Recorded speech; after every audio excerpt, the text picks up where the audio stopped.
Hello అండి. ఈరోజు ముల్లంగి కూరకు పల్యం చేస్తున్నానండి. చాలా బాగుంటుంది. అయితే దాన్ని చేసే రెసిపీ చూపిస్తాను చూడండి. ఫస్ట్ కుక్కర్లో ఉడిపించుకొనేయండి. కొంచెం బాగా కడిగేసి కుక్కర్లో అయితే బాగా మెత్తగా ఉడికింటుంది. ఉడికినాక మనము పెనం పెట్టి కొంచెం సాసులు, ఉద్దిబేళ్ళు, శనగబేళ్ళు అన్నీ వేసి కొంచెము ఫ్రై చేస్తూ ఉన్నాను చూడండి. అది అయినాక ఎర్రగడ్డ కొంచెం వేయండి. ఎర్రగడ్డ వేసినాక ఎర్రగడ్డ కూడా బాగా కొంచెం వేసుకోవాలి. అంతా వేయించుకోవాలి. వేయించుకున్నాక సాంబార్ పొడి వేయాలండి. మీరు సాంబార్కి వేస్తారు కదా, ఆ పొడి వేసేసి కొంచెం ఉప్పు వేయండి.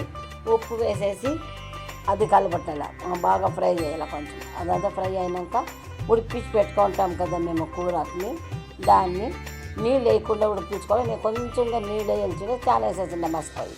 దాని నుంచి మీరు కొంచెంగా నీళ్ళు వేసి బాగా కలపండి. ఇప్పుడు ఆ నీళ్ళన్నీ అన్నీ ఇది కావాలా, డ్రై కావాలా, నీళ్ళన్నీ చుండిపోవాలా. నీళ్ళన్నీ చుండిపోయే వరకు వేయించండి. ఒక 5 నిమిషాలు ఇసిపెట్టి మంచి దాని ప్రోటీన్ అంతా వెళ్ళిపోతుంది. దాని నీళ్ళు వంచి మనం ఏమైనా చేసేస్తే మనం తిన్నాక తినకుండా. థ్యాంక్స్ అండి.